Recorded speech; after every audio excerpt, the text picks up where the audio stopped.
Namo Narayan, everybody. This is Sannyasi Shivani for the new moon in Pisces.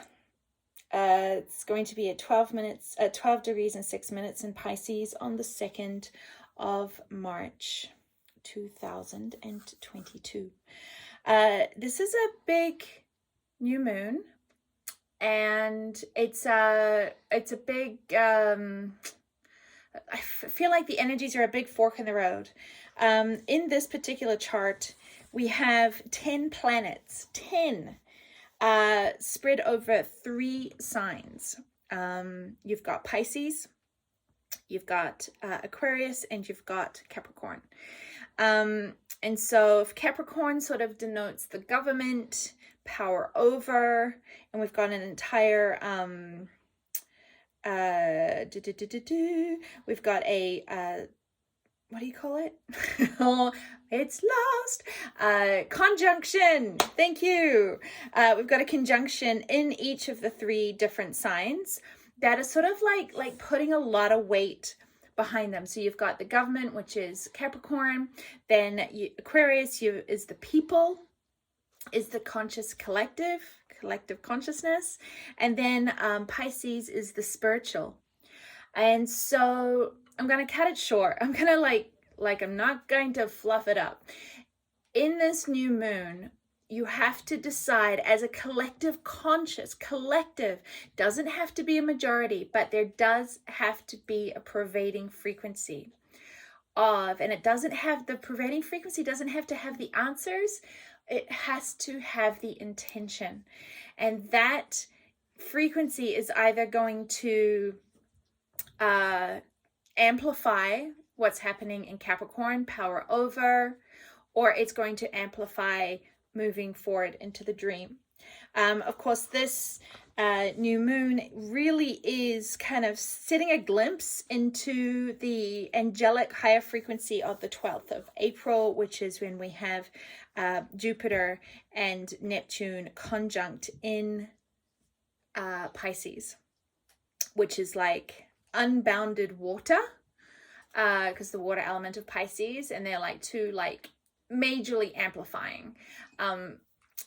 This is big, part of the pun, but it's also about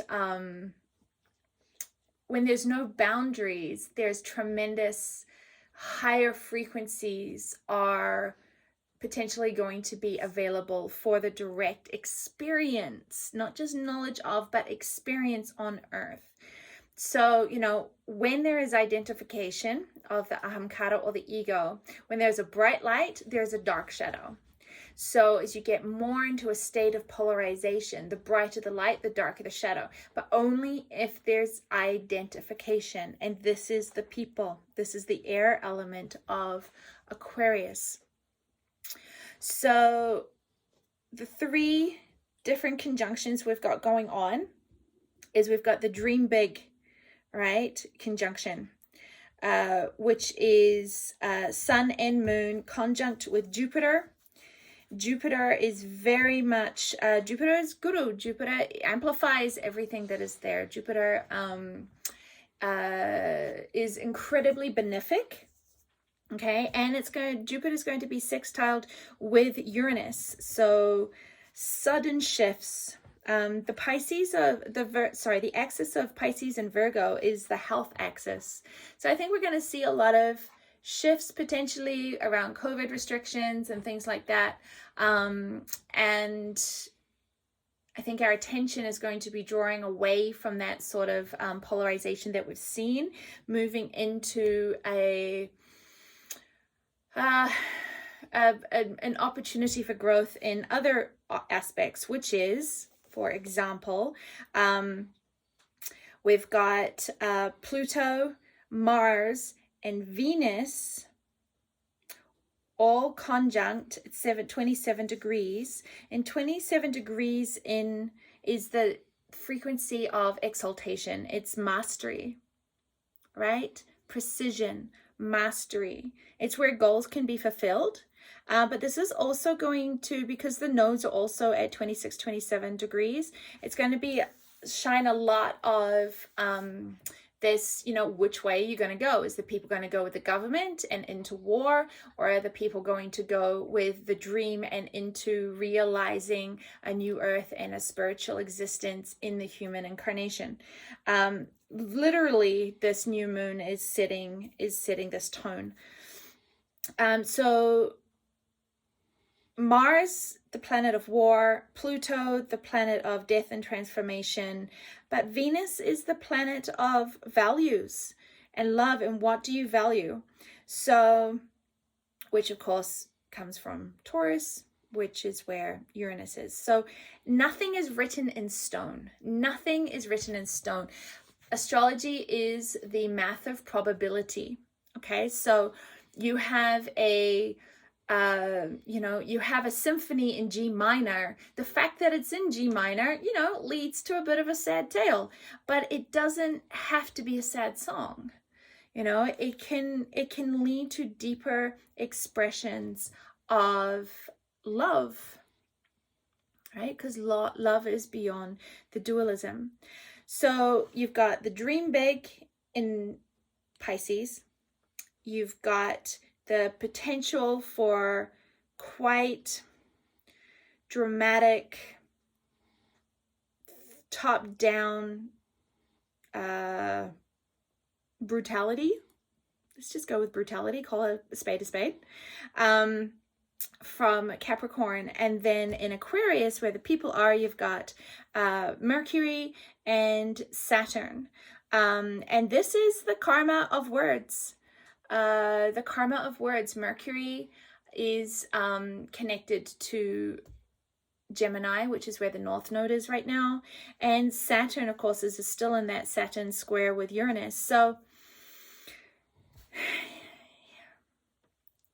this is about suppression of speech, karma of your words. Your words matter. What you say matters. Because the frequency of your words is the portal into the fifth dimensional reality. You cannot say one thing and have your frequency be another. This is unhealthy. This is dis-ease. We have to align in our sovereignty of being able to speak to the same frequency that our soul is resonating at, so that people literally can take you at your word. Power over doesn't like that. Power over likes the Lilith of smoke and mirrors. Power over likes control. Power over likes to seed belief into the collective so that it can hold them down and keep them asleep. So this new moon has got a lot going on, but if you're going to break it down into super simple, okay, you as a person has a choice to align your frequency with fear, with terror, with power over, or which is what the frequency of Pluto, Mars, Venus is sort of encapsulating. And also Vesta's in there too, so the chance of harmony. There is a trine with that conjunction with Pluto and Mars and Venus and Vesta to the North Node. So not all is lost, right? It's not a fait accompli. Repeat after me. Nothing is a fait accompli, okay? Nothing is written in stone. With Vesta there, with trine to the North Node, with sextiled to Neptune, there is the chance that love will shift, that the transformation, the life and death transformation will be one into love and not into war. But this is up to us, and not up to us of like in a third dimensional waving your arms in the air and blah, blah, blah, blah, blah. But in your frequency, is your frequency in fear? Is your frequency wanting war? Is your frequency in anger? Is your frequency in aggression? Because if it is, then you are fueling the Mars Pluto conjunction. If you have enough chutzpah to see these things, to see this reality, and to calm your nervous system, to come into kindness, to come into compassion, to come into peace within yourself, then this is going to open up to the frequencies of the Jupiter, Sun, Moon, and Neptune conjunction in Pisces of living the dream. Living the dream. But our beliefs have to shift in orientation. For too long we have watched very seemingly powerful people. I say seemingly because there is no power if you need to hurt somebody else to assert yourself. Dictate reality. And if you don't fight, then there is nobody to fight. There's nothing to fight. If everybody just put the guns down, if everybody said no, then nobody would fight. You have a choice. You have a choice. And, you know, I'm just going to go out on a crazy limb here because there's not really many people that watch this anyway. So the, so the ones that are going to hear it are gonna hopefully really understand what I'm trying to say here. But dying is not the worst thing that could happen. If you can stand in love and if you can stand in peace in the face of a gun, and refuse to lower your frequency into the reality where that is what is needed, then even if you die, they do not win. It is a war of frequency, not of matter. This is a galactic war of frequency, not of matter. Dying is not the worst thing that could happen. So, the internalization of power. The internalization of power. It's not you have the power. You don't have the power. Because if you can have the power, then you can lose the power. You are the power. There is nothing to have, there is nothing to lose. You have nothing to lose. You are the power. Internalization of power, of sovereignty. And it's a conflict in the self between the sun and the moon, the ego and the soul, of where is the power? Is it in the countries and the governments, or is it in the people? All of this is just mirrors for the micro and the macro. All of it is just mirrors. And frankly, it's quite beautiful.